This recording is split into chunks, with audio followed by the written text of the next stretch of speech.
এটা কি গর্দান ফাটছো না? গর্দান গর্দান দেশি খাসির গর্দান দেখুন বন্ধুরা, সুন্দর সব থেকে সুন্দর মাংস, সব থেকে সুন্দর, কোনো চর্বি হয় না। হ্যাঁ, আর খুব সফট হয় মাংসটা।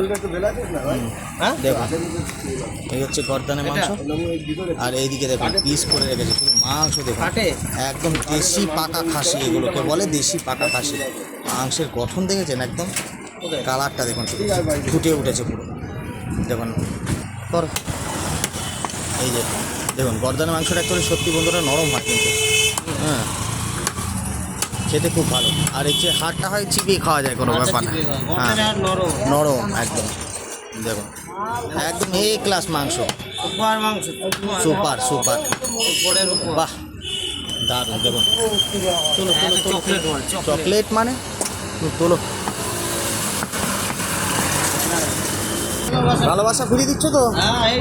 ওই এ তো জমে গেছে দেখছি পনির পিস। জমে যাবে না, ঠান্ডা এখন জমে যাবে, কাটার সঙ্গে সঙ্গে জমে যাচ্ছে। হ্যাঁ ঠান্ডাও পড়ে গেছে, সেই মাংস। হ্যাঁ বাপিদা নল্লি, দেখুন বন্ধুরা কালার আজকে দারুণ ফুটে এসেছে। তুমি তোলো তোলো, দারুণ নারকেল, নারকেল। দেখুন বন্ধুরা এই মাংস একদম জমে যাবে, একদম কষা কষা করে বানাতে হবে নাকি? দারুণ দারুণ।